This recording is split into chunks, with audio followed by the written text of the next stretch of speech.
Ora, boa tarde, meus amigos, bem-vindos à minha página. Agora, já com a minha nova aquisição, que foi uma prenda com os meus grandes amigos sportinguistas, e eu devo-lhes a eles um enorme agradecimento por me terem, portanto, oferecido esta bela prenda e por terem despendido algum do seu tempo e das suas finanças, da sua disponibilidade financeira para me oferecerem esta bela prenda. Uma vez que até está associada ao facto de eu ter feito o meu aniversário há pouco tempo, há relativamente pouco tempo, e portanto foi uma prenda belíssima, um chapéu desta época, como podem ver, Macron, um magnífico chapéu com umas cores a Passos de Ferreira, não é? Verde e amarelo, mas é do nosso grande Sporting. Falar do fecho da primeira volta, não é? O Sporting, eu tenho seguido aqui, faço já aqui os resumos, os rescaldos das jornadas, desde praticamente do jogo com o Moreirense. Nós ganhámos em casa por 2-1, mais ou menos a meio da primeira volta deste campeonato. Houve já aqui rescaldos em que eu estive mal disposto, houve outros rescaldos que fiz até alguns dias depois do dia do jogo, para não desatar aqui a falar mal das arbitragens, porque aquele jogo, todos nos lembramos daquele jogo em Famalicão, foi escandaloso. Não fiz os jogos todos da primeira volta, os rescaldos aqui, só comecei a partir desse jogo com o Moreirense em casa. E na realidade, desde que eu comecei a fazer estes rescaldos, o Sporting perdeu. Só vim aqui falar uma vez de uma derrota do Sporting, que foi com o Marítimo, na Taça de Portugal, infelizmente.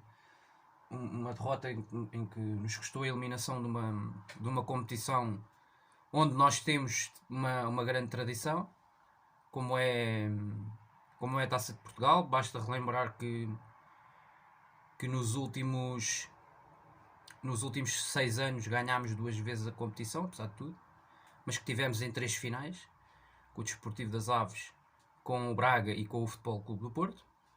Portanto, nos últimos 6 anos tivemos em 3 finais no Jamor, e portanto esta equipa tem tradição na Taça de Portugal. Realmente estas últimas 2 épocas não nos correram de feição na Taça, também porque esta época houve demasiadas mexidas na equipa nesse jogo na Madeira, e a meu ver isso contribuiu em certa medida, e também acho que está associado a um calendário no mês de janeiro que foi muito desgastante para nós. Mas por outro lado, valeu-nos a terceira conquista de uma Taça da Liga na nossa história, no nosso historial, em mais uma competição onde temos tido tradição recentemente, pelo menos desde que a final se disputou em Braga, pela primeira vez.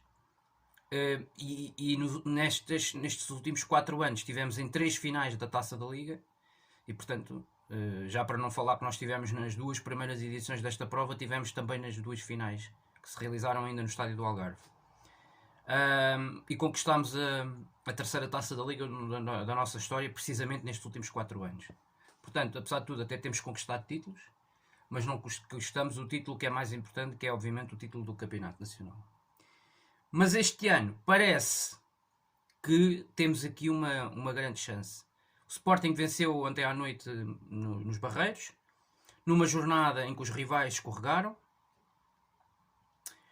e em que estamos em vésperas de um começo de segunda volta. O que é que isto quer dizer? O mesmo significa dizer que estamos na antecâmara de um Sporting Braga Futebol Clube do Porto jogado no Estádio da Pedreira, no Estádio AXA.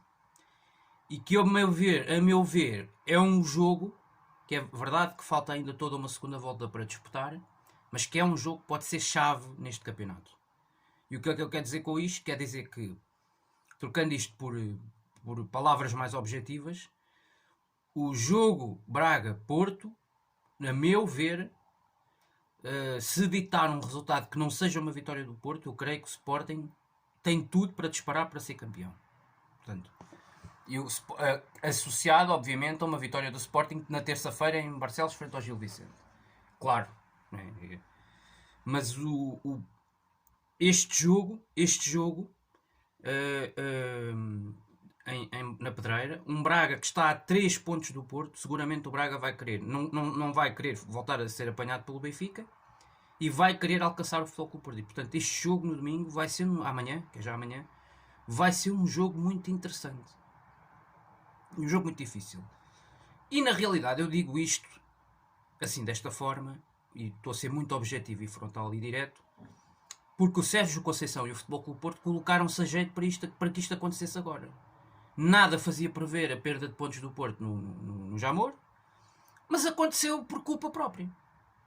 E não me venham falar de penaltis, não me venham falar de arbitragens, porque o Porto, este campeonato, tem sido a equipa mais beneficiada desta época. Basta relembrar o que aconteceu há 2 jornadas atrás em Faro, que o Corona também fez um penalti na área do Farense e o jogo acabou 1-0 e o Porto acabou por ganhar e no final não veio ninguém falar de arbitragens. E, portanto, isto é muito bonito quando nos toca a nós. Ou quando não nos toca a nós. Quando nos toca a nós, todos queixamos.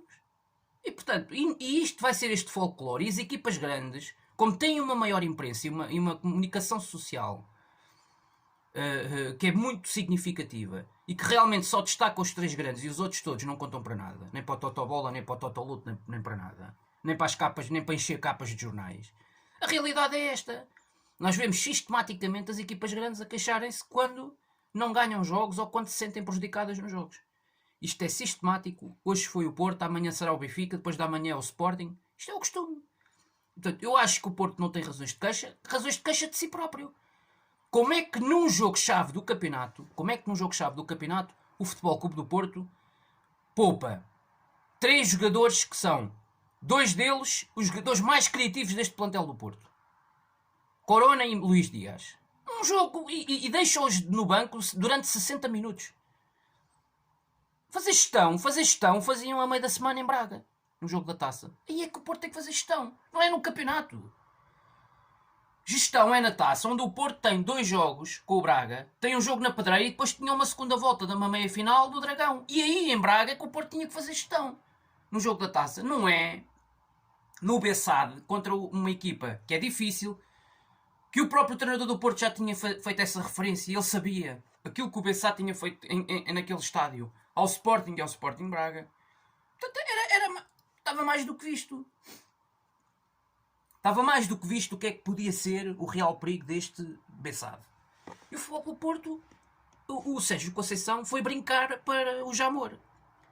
E isso é que eu não vejo nenhum portista a queixar-se disso. Isso é que eu acho que é lamentável. Porquê que Vítor Bahia não fala disso? O Porto foi brincar para o Bessade. Para o Jamor. Foi brincar com o Bessade. Foi brincar e deu-se mal. 60 minutos de deixar Marega, que é um jogador fundamental na frente de ataque do Porto, e meter Evanilson. Um jogo de campeonato, um jogo importante para as contas do título. O Porto tinha já... Quando chegou ao Jamor, o Porto já ia 4 pontos atrás do Sporting. Meter Evanilson e tirar Marega do 11 inicial, quando Marega e Taremi, provavelmente neste campeonato, tem sido a dupla que se tem dado melhor na frente de ataque de qualquer equipa desta nossa liga. Desfazer esta dupla num jogo-chave do campeonato. Isto é a responsabilidade do Sérgio Conceição. Da mesma maneira que se anda aqui a deitar abaixo todas as semanas Jorge Jesus no Benfica, tem que se dizer hoje, Sérgio Conceição é o responsável do Futebol Porto ter empatado no Bessade. Não é as arbitragens, não é penalti para aqui, não é penalti para ali. Sporting já foi prejudicado esta época em Famalicão, onde lá perdeu 2 pontos. E foi um escândalo, uma segunda parte toda a ser roubado. Ok? O Benfica, se calhar aqui ou ali, também já se pode ter queixado das arbitragens. Se calhar com o jogo em casa com o Nacional podem-se ter queixado. E queixaram-se. Não é? E o Futebol Clube do Porto voltou-se agora a fazer a choradeira do costume. Mas o Porto em Faro, eu relembro há 2 jornadas atrás, foi por exemplo beneficiado. O Porto aqui em Alvalade, onde conseguiu ganhar aqui 1 ponto ao Sporting e não perdeu 2 pontos. Não perdeu 2 pontos, exato. Ganhou 1, perdeu 2 pontos. O Futebol Clube do Porto, reparem, foi beneficiado na primeira parte deste jogo aqui em Alvalade no Clássico.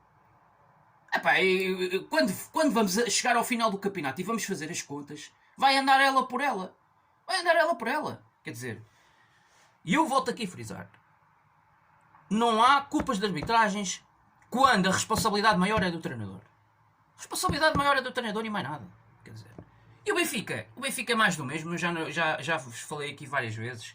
Pá, não sei o que se passa com o Benfica. O Benfica é o aburguesamento da estrutura, é um problema estrutural que existe dentro do próprio clube atualmente. É um presidente que não vem dizer nenhuma nem duas em público desde que ganhou as eleições, não vem dar justificações absolutamente nada. É os adeptos e os sócios que não podem ir ao estádio. Quer dizer, tudo isto parece que o ambiente à volta do Benfica até parece que está sereno. Parece que não se passa nada. O Benfica está a 4 jogos sem ganhar no campeonato. Em 12 jogos da Liga, o Benfica não vence 6 jogos. Metade deles. Está numa situação semelhante ao que estava com o Laje a época passada. Mas o problema é que não há adeptos no estádio. E, portanto, enquanto não houver adeptos no estádio, sócios, na realidade, a apresentarem o seu descontentamento em Barda, a direção do Benfica está sempre... E depois não é só isso, é que em outubro, quando houve eleições, 62% de benfiquistas votaram nesta direção que lá está agora. E que já lá estava há 20 anos. Portanto, meus amigos, isto não há milagres. Os benfiquistas têm aquilo porque lutaram. Que foi, vamos às eleições e eu voto aqui voto aqui no conservadorismo. E agora tem o conservadorismo à vista. Dois títulos provavelmente que já foram para o galheiro. 2 campeonatos consecutivos. Em 4, o Benfica prestes a perder 3. Portanto, isto é que é o Vieira. Exibições nas competições europeias miseráveis durante 4 ou 5 anos. E isto é o que os benfiquistas querem. E portanto, isto é o que o Benfica tem. Não há milagres. Eu vou-vos dizer de uma forma já frontal e direta. Isto é o que o Benfica quer. E é o que os benfiquistas pediram para ter. Portanto, não há milagres. Agora venham para aqui queixar-se de árbitros daqui, dali. Querem ganhar jogos em secretarias, querem não sei o quê, não sei o que mais, jogos que não merecem ganhar em campo e querem ganhar nas secretarias. Isto é o habitual, é o costume a que estamos habituados há mais de 40 anos. É esta macacada, esta palhaçada. O Benfica não joga nada em campo, agora já querem ganhar jogos em secretarias e pontos em secretarias. Quando o Benfica, aquilo tem um problema, o Benfica está a arder a barraca por dentro. E aquilo internamente é um desastre, é uma tragédia. E mesmo assim o Benfica tem uma imprensa tão forte, de facto, na comunicação social, que não se fala. Os benfiquistas que parece que têm uma cartilha para não falar mal do próprio Benfica. E isso vê-se nas televisões. Parece que aparentemente, mesmo os que não são benfiquistas nos comentários em televisão, uma situação destas, 4 jogos seguidos no campeonato do Sporting sem ganhar, o ano passado, isto era caiu o Carmo e Trindade, todos os comentadores, uns gozavam, os outros era um inferno, e o Varandas isto, e a direção aquilo, e o treinador aquilo outro. E no Benfica parece que não se passa nada. Não se passa absolutamente nada, zero. Parece que está tudo bem. Pá, o Benfica é um problema deles, eles que o resolvam, de facto. E eu sinceramente, eles que o resolvam. Quanto ao Sporting, pá, uma primeira volta extraordinária. Em contraste com os outros, o Sporting volto a frisar, 17 jogos, primeira volta do campeonato, 17 jogos sem perder para a Liga, 14 vitórias, 3 empates, 0 derrotas, meus amigos. Uma derrota a nível interno nesta época toda, no total, até ao momento. 2 derrotas na época toda, somando todas as competições, inclusive as competições europeias, onde o Sporting na realidade só disputou 2 jogos, 2 partidas, onde teve uma vitória e uma derrota, que lhe valeu a eliminação da Liga Europa. Essa é a grande pecha da época até agora. Para mim, mais do que a Taça de Portugal, é de facto a campanha na Liga Europa, nas competições europeias, porque eu defendo sempre que um clube com a dimensão do Sporting tem que estar todos os anos nas competições europeias, ou seja na Liga Europa, seja na Liga dos Campeões. Agora fala-se de uma Conference League e mais não sei o quê. Agora também a FIFA e a UEFA todos os anos inventam mais uma competição e mais uma eliminatória. Parece aqui a Federação a inventar mais uma taça, mais uma não sei o quê, que é para preencher ainda mais os calendários das equipas das competições a nível nacional, e para depois ouvir os treinadores das equipas grandes a queixarem-se destas competições, algumas destas que existem e que nunca deviam ter, já deviam ter desaparecido do mapa dos calendários dos clubes grandes, enfim. É o costume, isto é o costume, isto é o futebol português no seu melhor. E portanto, o Sporting, mas no campeonato o Sporting faz uma campanha extraordinária. Volto a frisar, 5 jogos, 5. Benfica, Braga, Porto. 5. 4 vitórias e um empate. 4 vitórias e um empate. 2 vitórias com Braga e Benfica no campeonato. 9 anos depois o Sporting vence o Benfica no campeonato. 9 anos depois, finalmente. Vitórias sobre o Sporting Braga na Taça da Liga, que no fundo valeu-nos um título. Somos campeões de inverno. E isso foi o grande destaque do mês de janeiro, do fim do mês de janeiro. E é este alargamento de distância, ao nível da distância de pontos no campeonato. Conseguimos nesta jornada, em que temos agora 6 pontos de avanço para o segundo e 11 pontos de avanço para o Benfica. Meus amigos, eu tenho 27 anos de vida, vi o meu clube ser campeão 2 vezes. Não me lembro, desde que vejo futebol, de ter uma distância destas para o Benfica em 17 jogos de um campeonato, numa primeira volta de um campeonato. 11 pontos de distância, que é algo verdadeiramente absurdo, e eu acho que em parte só isto, por si só estes números, quem não quiser aprofundar e aflorar muita coisa, só estes números explicam bem aquilo que tem sido a época do Benfica.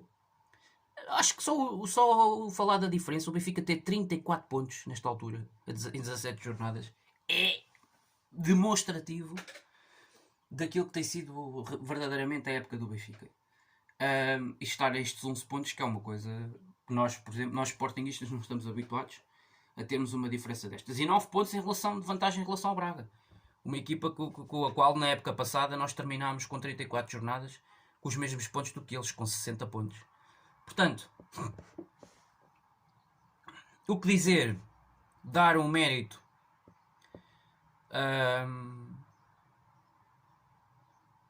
dar o mérito a esta direção, a este treinador, na realidade, que conseguiram encontrar estas soluções que eram necessárias para preencher as lacunas que o Sporting tinha no plantel e que já tinham sido identificadas na época passada, na época transata.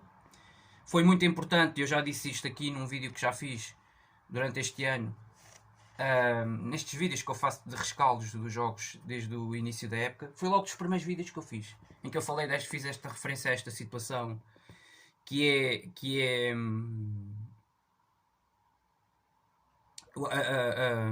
a vantagem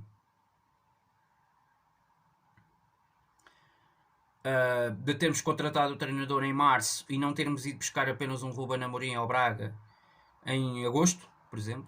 Foi muito importante ele ter chegado, ainda temos tido que realizar 10 jogos do campeonato da época passada, porque esses 10 jogos competitivos, não é? Em que nós já não lutámos por objetivos praticamente, mas ainda lutámos, ainda deu para o treinador observar os jogadores que tinha à sua disposição, pelo menos o treinador atual, que era já o nosso treinador, vai fazer agora um ano, em março, e ele teve a capacidade para analisar e para ir, no fundo, na realidade, preencher essas lacunas que, no entender dele, existiam no Sporting na época passada, ou no fim da época passada, e que ele, de facto, a partir de julho, agosto, fez um trabalho de prospecção, um trabalho de scouting, um trabalho de observação, provavelmente uma lista de vários jogadores para preencherem esses requisitos que faltavam na equipa do Sporting, e que, à medida do jogo dele, que ele entendia que era aquilo que o jogo dele precisava, ele tem feito essa seleção de jogadores, e tem, na realidade, dentro das possibilidades financeiras do Sporting e dos moldes de negócio que é possível fazer, o Sporting tem, de facto, acrescentado muitíssima qualidade, e depois tem trabalhado muito bem com este grupo. A comunicação é extraordinária. A meu ver, eu acho que ele agarrou esta equipa desde aquela derrota 4-1 com o Las Clins, provavelmente com Jorge Silas, ou com o Lionel Pontes, ou com o Peseiro, ou com um treinador qualquer desses. O Sporting, a seguir a levar 4 do Las Clins, se calhar tinha ido por ali abaixo no campeonato, nas primeiras jornadas logo a seguir. porque ao nível da comunicação esses treinadores não têm a capacidade do Ruben Amorim, e o Ruben Amorim ao nível da comunicação agarrou esta equipa e estes jovens logo a seguir a levarmos 4-1 do Lask Linz na Liga Europa. Acho que esse será sempre, eu considero, tanto agora como no final da época em maio, um dos momentos desta época. Um dos momentos-chave, que é a primeira derrota que tivemos na época, o discurso que ele teve a seguir essa derrota. Para dentro. O discurso que ele teve para dentro. Com certeza que aquilo foi um discurso que passou para fora e para dentro. E por isso é que eu posso estar aqui a pegar nesse discurso, na referência a esse discurso e estar a analisar aqui com vocês. Mas esse discurso, a meu ver, funcionou muito mais para dentro. Porque os jogadores ouviram aquilo, assimilaram e a reação dos jogadores a seguir nos jogos a seguir. Fomos eliminados, mas temos outras competições para ganhar e para dar tudo.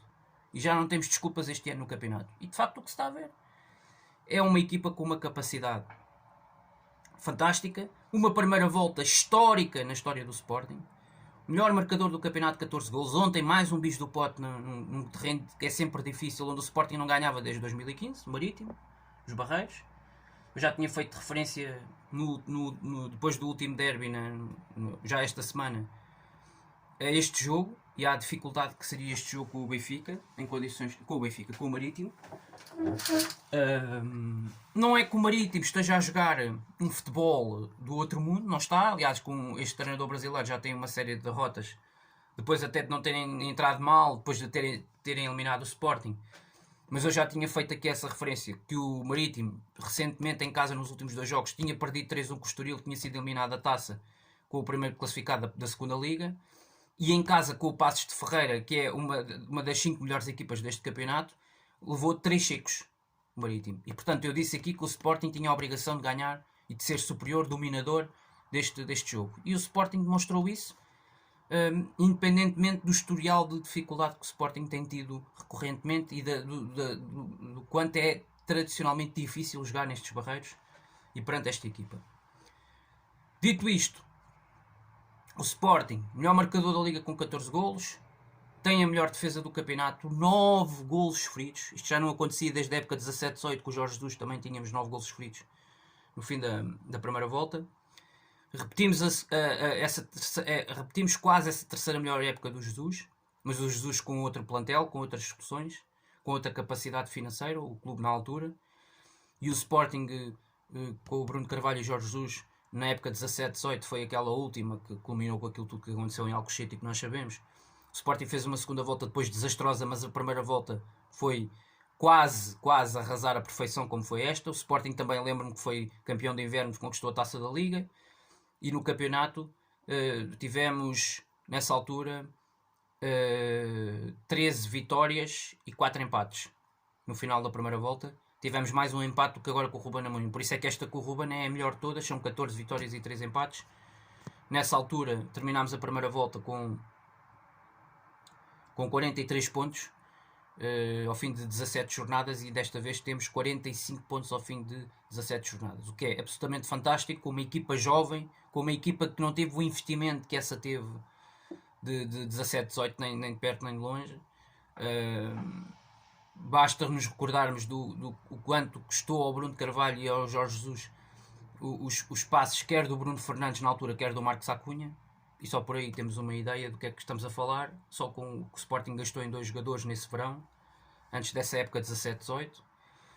Mas o Sporting faz uma época 17-18 muito boa, já tinha empatado com o Benfica na Luz, tinha empatado com o Porto em casa, lá está. Mas este ano a diferença faz-se nesse jogo com o Benfica, no jogo direto. Ganhámos ao Benfica em casa, coisa que, por exemplo, nessa época depois não conseguimos fazer aqui em Alvalade. Empatámos com o Benfica na Luz e empatámos com o Benfica em Alvalade. E este ano já ganhámos ao Benfica, que é uma coisa que não acontecia com Jorge Jesus, desde que vencemos o Benfica na Luz por 3-0, não é? Praticamente não vencemos o Benfica para o campeonato desde essa altura. E portanto, isto tem que ser destacado, com mais merecimento, menos merecimento, com um jogo bem jogado, mais bem jogado ou mais mal jogado, que é certo é que teve que haver mérito do Sporting para o Sporting fazer o que está a fazer. Relativamente ao jogo, com o Marítimo, eu acho que o jogo foi de sentido único, praticamente desde o início ao fim. Houve ali uma fase ali 10, 15 minutos a meio da segunda parte, quando o Sporting já estava a ganhar por 2-0, que o Marítimo se acercou um pouco mais da baliza. Houve ali momentos, quiçá, que o Marítimo teve ali um pouco mais de domínio territorial, mas uma fase em que o Sporting já ganhava por 2-0. Porque na realidade, pá, aí durante uma hora de jogo, o Sporting foi arrasador do ponto de vista tático. Depois de várias oportunidades, o Paulinho na primeira parte tem duas, uma de cabeça e outra com os pés, que acaba por atirar à figura do guarda-redes do Marítimo. O Pote também falha outra de cabeça muito boa na primeira parte.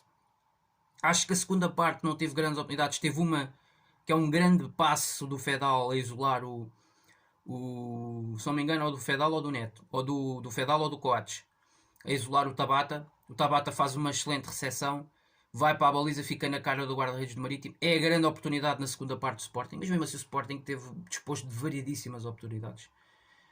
Aquela de cabeça do Pote, depois a outra, essa do Tabata, a outra na primeira parte do Paulinho. Foram muitas. O Sporting em mais um jogo podia ter ganho por 2-0, podia ter ganho por 3 ou 4-0. É o costume. Praticamente o Marítimo não tem uma oportunidade de gol. Muito bem o Gonçalo Inácio no momento do passe para o primeiro gol. Extraordinário. Um passe notável. Um passe de 30 metros. Notável. Um passe um passe quase ali de trivela, não é? Um passe fantástico.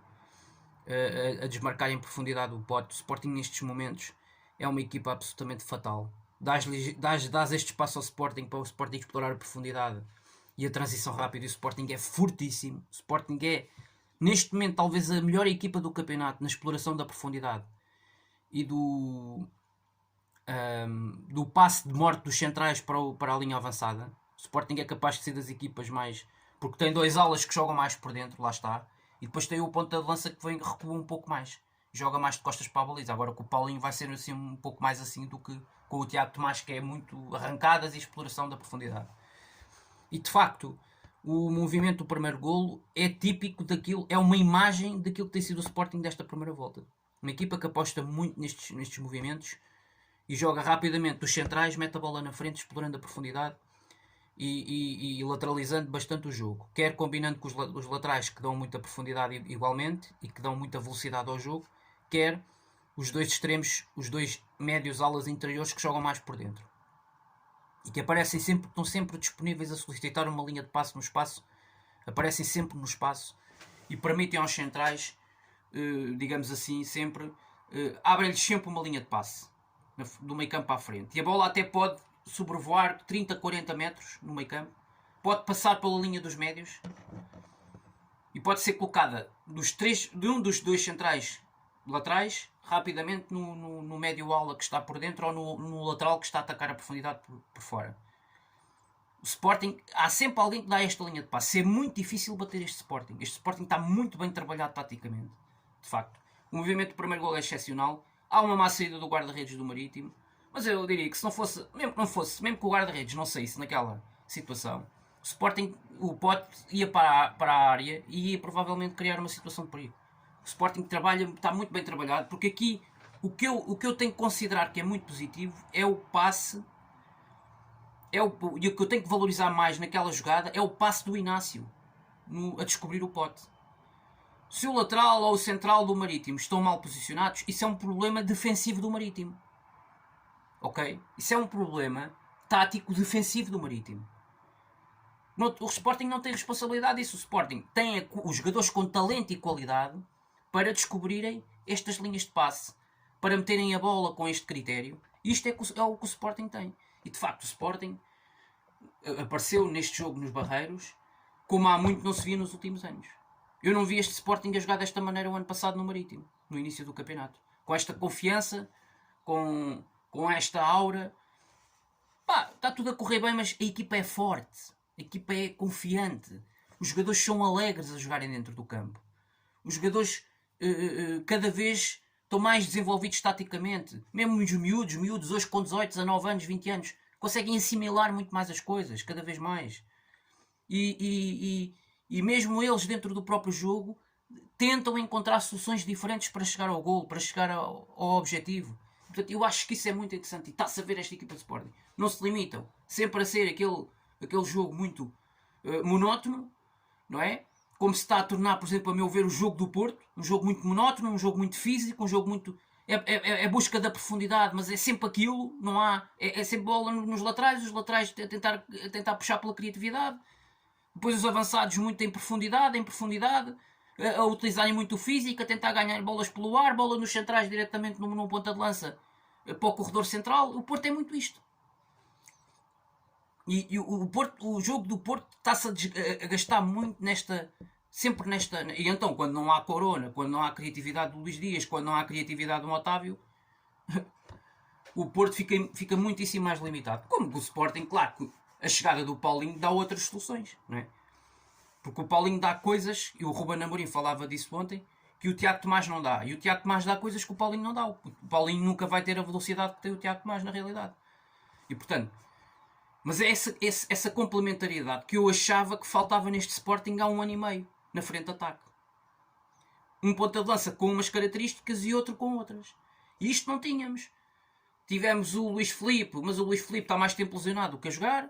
Depois temos o Sporar e o Tiago Tomás, que basicamente eram 2 jogadores muito parecidos.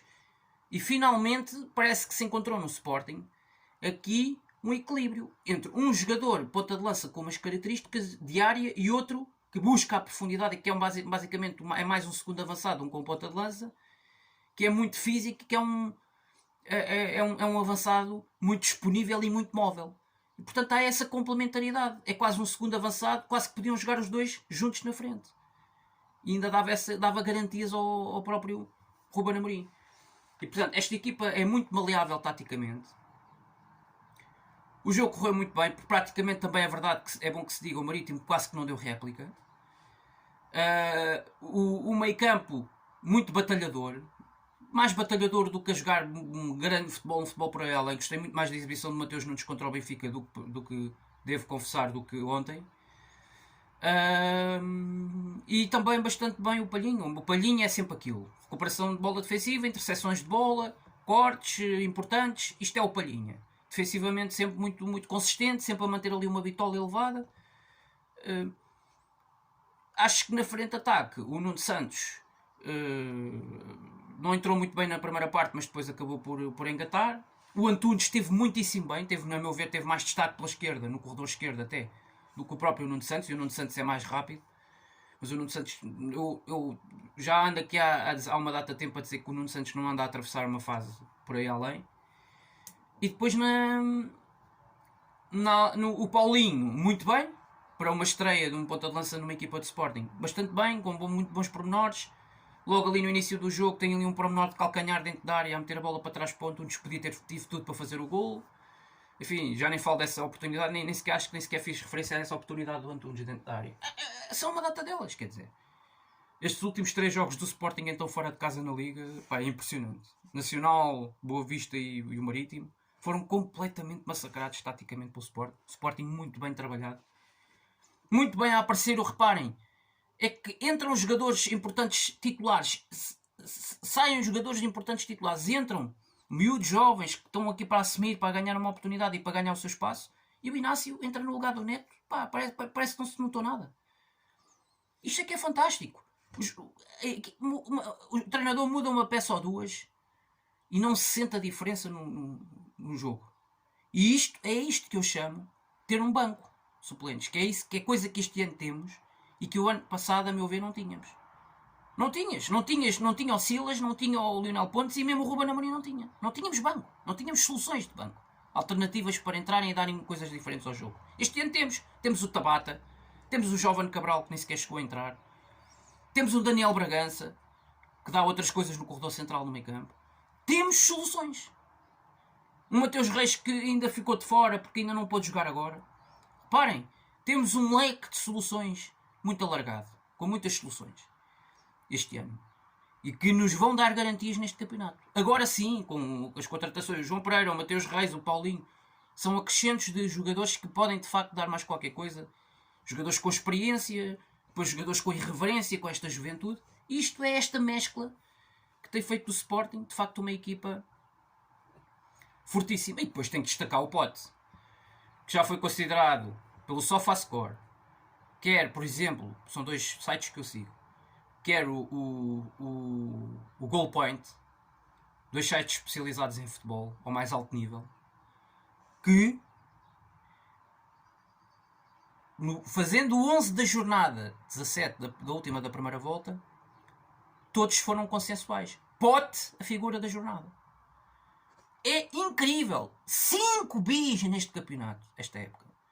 O que este rapaz faz. O melhor marcador da liga, reparem, com 14 golos. Mais 7 golos do que os segundos melhores marcadores deste campeonato. E portanto é extraordinário aquilo que o Pote tem feito. Incrível. Ontem mais um bis. Excelente pormenor no lance do primeiro golo. E depois a definição do segundo golo é um golo à ponta de lança. Até parece que o Pote é um ponta de lança naquela segunda parte do jogo ontem. Na forma como ele meteu a forma como ele mete o pé à bola é espetacular. É de grande jogador. É de craque. É de craque. De cracaço. Do futebol português. Sem sombra de dúvidas. E eu não percebo como é que este jogador não vai à seleção A. Deve ser o Fernando Santos que anda a dormir. É o costume. Pá, realmente o miúdo tem uma qualidade, pá, completamente distinta. Quer dizer, completamente distinta. E neste campeonato, então, não há comparação possível. Faz mais um jogo notável. Muito, muito bom. Grande nível. E depois destaca-se que é aquela simplicidade de movimentos. Não complica muito. Consegue até fazer um bom desenho, uma boa pintura no lance do primeiro golo. Pá, e dá um gosto tremendo, é bestial ver um jogador neste momento de forma. É no capítulo do passe, é no capítulo das assistências, é no capítulo dos golos. É aquilo que ele faz jogar. Quer jogue mais por zonas interiores, quer vá por fora, quer faça muito combinações em diagonais, quer apareça como segundo avançado praticamente dentro da área, a abrir mais uma linha de passe para ser mais uma solução para criar uma situação de golo. E portanto este Sporting está, em suma, resumidamente, o Sporting está muito forte neste momento. A equipa está com uma confiança, com uma alegria, e a mensagem que está a passar para os jogadores é, semana a semana, jogo a jogo, vamos contemporizar, vamos comprimir um pouco esta espécie de euforia que pode haver. Vamos tentar aguentar isto, tentar aguentar o barco neste nível. Vamos meter a bitola aqui num patamar baixo, ok? Não nos vamos começar a meter em bicos de pés, porque isso... Olha, lembrem-se o que aconteceu nos 3 anos com o Jorge Jesus aqui no Sporting. O que é que aconteceu? Não é? Não se meteram em bicos de pés ao nível da comunicação e deu no que deu. E o Ruben Amorim está a ser, percebendo isto, não é? Está a ser muito mais cauteloso. O Ruben Amorim foi jogador ao mais alto nível, num Braga, num Benfica, ele sabe o que é que está a falar. Não é? Jogou muitos anos em Primeira Liga, em diferentes clubes da Primeira Liga. Em clubes mais pequenos e em clubes de maior dimensão. O Ruben Amorim tem muita experiência. São muitos anos a ver a frangos. E ele sabe muito bem que a maior arma que se pode oferecer aos inimigos, neste caso aos inimigos Porto e Benfica, nesta fase do campeonato, seria meter-se em bicos de pés e assumir: nós somos os principais favoritos e candidatos ao título.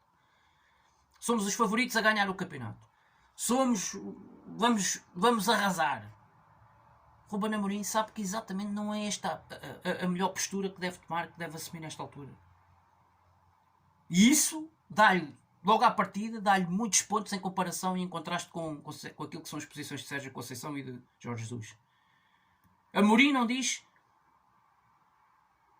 que só a equipa dele é que cria oportunidades. Amorim não chega ao final do jogo e diz isto. O Amorim consegue olhar para o jogo no seu todo. Ok? Os outros nunca conseguem. Ou quando não ganham pontos, ou as culpas é das arbitragens, ou as responsabilidades são da própria equipa porque não foi eficaz, ou porque o adversário fez muitas faltas. Não. O Ruben Amorim, ao nível da comunicação, a meu ver, dá 10-0 a qualquer um dos outros. Mesmo em relação ao Carvalhal. Quando não ganha é a mesma coisa que os outros. O Amorim dá 10-0 aos outros. E portanto, isto que fique bem claro. Não tenho dúvidas nenhumas disto. Dá 10-0 aos outros. Mas é com tranquilidade. Com tranquilidade. Quer dizer. E, portanto, não se assume como candidato ao título. É candidato ao título porque está no Sporting. Isto é uma coisa banal. Devia de ser uma coisa banal. Toda a gente devia de entender isto. O Sporting é candidato ao título sempre. Com Silas, com Ruben Amorim, com Peseiro, com Coceiro, com Paulo Sérgio. É sempre um candidato ao título. Sempre. Depois, há um que chega ao final das épocas e ganha, e há outros dois que ficam a chupar no dedo. Mas isto faz parte do futebol, meus amigos. Agora, que há uma luta a 3 equipas, ou a 4 equipas, ou a 5 equipas, quantas mais equipas melhor, como vemos em Inglaterra, por exemplo, quantas mais equipas lutarem pelo título melhor, não é? Agora, o Sporting não se mete em bicos de pés. E esta é a diferença na comunicação, no discurso, em contraste com os outros. O que eu não entendo é como é que o Benfica, já tendo uma figura destas, tem tido uma figura destas durante 6 anos, vendo o que ele fez quando se mudou para o Sporting, mais 3 épocas. Como é que em 9 épocas de futebol português, o Vieira, depois do que disse, depois da saída do Jorge Jesus do Benfica, como é que ele foi buscar outra vez o Jorge Jesus ao Brasil? É inenarrável aquilo que aconteceu e só se explica por uma situação. Era porque o Benfica e o Luís Filipe Vieira estava há 3 meses de umas eleições. E provavelmente sem Jorge Jesus o Vieira nunca ganharia aquelas eleições. Vamos ser claros. Sem Jorge Jesus e com um treinador de um nível de um Bruno Lage ou de um Rui Vitória, o Vieira nunca ganharia aquelas eleições. Nunca! Vamos ser claros e vamos ser honestos, intelectualmente. Mas alguns daqueles, eu diria que 20% daqueles 60% que votaram nele, votaram por causa do Jorge Jesus. E com as palavras que o Jorge Jesus teve quando chega, e com aquele início de campeonato, porque senão nunca votariam no Vieira. Porque quer dizer, isto é mesmo assim. Isto é mesmo assim. Quer dizer, e não vamos cair aqui em ilusões. O campeonato, o Benfica, o campeonato era uma miragem. O Benfica eventualmente vai se focar no segundo lugar, porque atenção, o Benfica já está em quarto lugar e o quarto lugar já não dá Champions. E o Benfica já não teve na Champions este ano. Portanto, o Benfica tem que começar a olhar para a Champions com alguma preocupação. Com alguma preocupação. Porque o Braga este ano não é uma equipa qualquer. O Braga este ano não é uma equipa qualquer. E o Braga já provou. O Braga já ganhou este ano 2 vezes ao Benfica. Portanto, o Braga já provou que pode estar ali a bater ao nível com o Benfica. E o Benfica na segunda volta tem que ir a Braga. Portanto, nós vamos ver o que é que vai acontecer de facto nesta segunda volta. A partir da segunda volta é mais acessível para o Benfica. Dos 3, eu penso que no seu conjunto, o Benfica é quem tem a segunda volta mais acessível para fazer pelo menos um campeonato mais sereno, mais tranquilo. E acho que depois a luta pelo título andará ali muito à volta entre o Futebol Clube Porto e Sporting. Eu acho que o Porto, mesmo assim, se continuar assim e vencer em Braga, a 6 pontos de distância, claramente está na luta pelo título, sem sombra de dúvidas. Bem, dito isto, é tudo, meus amigos. Rescaldo e fiz aqui um balanço da primeira volta da época. Voltarei na próxima terça ou quarta-feira para fazermos aqui o rescaldo do Gil Vicente Sporting. E dou uma pincelada também naquilo que for o que amanhã ditar o Braga Futebol Clube do Porto. Foi tudo, foi mais um vídeo feito no meu canal, a fazer um comentário aqui alargado a esta fase da época, a este balanço da época até agora, e ao rescaldo da vitória, mais uma do Sporting ontem, a 5ª vitória consecutiva para todas as competições, nos últimos 5 jogos. E sem sofrer golos, que também mais uma sem sofrer golos, que é sempre muito importante. Ganhar, marcar golos, ser eficaz e não sofrer golos. É tudo isso que um sportinguista pede ao Ruben Amorim e aos seus pupilos, jornada a jornada.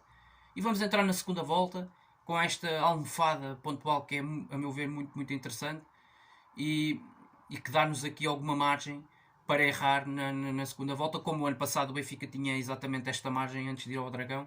Portanto, vamos agora esperar para ver o que é que vai dar o campeonato, mas o que é que vai dar a segunda volta. Mas espero uma segunda volta bastante competitiva, quer para as equipas que lutam para não descer, quer pelas competições europeias, quer pelo título. Portanto, veremos o que é que vai acontecer. Saudações leoninas a todos e viva o Sporting. Um resto de um bom fim de semana para todos.